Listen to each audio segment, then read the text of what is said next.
thank you for the talk. Okay, eye opener. One thing what I wanted to ask, maybe we should have preempted with the questions I hope you are going to answer, was like, we are stuck there with some things like fruits in Tanzania and some other places and Uganda as well. The question is the paperwork.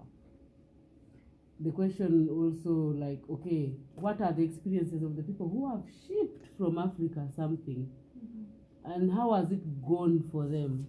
Because maybe majority of us may not want to settle here, but want to get business partners this side and mobilize our communities, organize them to have a product that is needed this side. It gets its way this side. You get? Absolutely. So the challenge comes in what is required of me, what's the paperwork? Because when it comes to United States, from, I don't know about others, from my perspective, having gone through this visa to even come here alone, it looks like our gates are closed. Like, do not even come. Which like, visa? Which visa? Like J1. Fellows. It's like they are like, don't even try. When you don't even want to go through the paperwork of the Food and Drug Agency. Yeah. But I know for sure why we are doing a lot of trade with the Europeans. Sometimes some of them have brought back support services.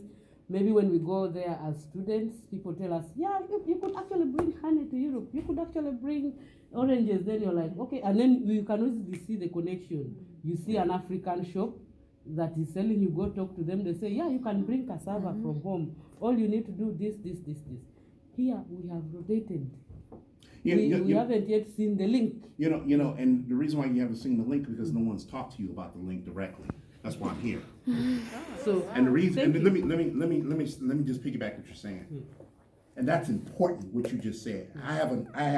We have global ambassadors in GABA. One in Cameroon. Cameroon is the other treaty nation that I thought about. We have one in Cameroon, one in Nigeria, one in Mozambique. Okay. Actually, two from Cameroon, one in Nigeria, one in Mozambique. And one of the things what my ambassador in Nigeria is talking about, we've been talking about heavily about imports and exports from Nigeria here to the United States, is what you just said.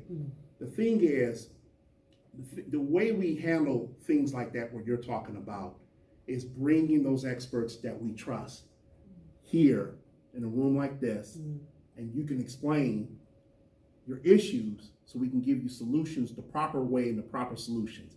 Unfortunately, the United States, under this particular president, is pretty much anti-immigrant. I understand that. And he wants everything made in America first. I get all that. But that's not how the real world operates. The real world operates on imports and exports, trade and development.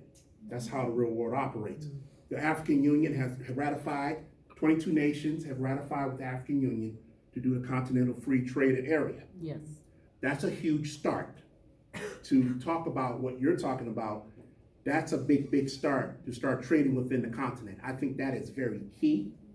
I think that is very important that we collaborate within the continent to trade our products, whether it's agricultural or otherwise. I don't care if it's rubber and those things, and really build our economies up as one. The European Union, of course, have been doing this for quite some time on the continent. Whether you're from Ukraine, China, of course, we all know what China's doing. I think when it comes to the U.S. and various nations on the continent in sub-Saharan Africa, I think it's an education. And I think many times when African Americans, I can tell you this, being on this side, African Americans come to me and they say, listen, I want to trade, how do I export shoes? How do I export auto parts?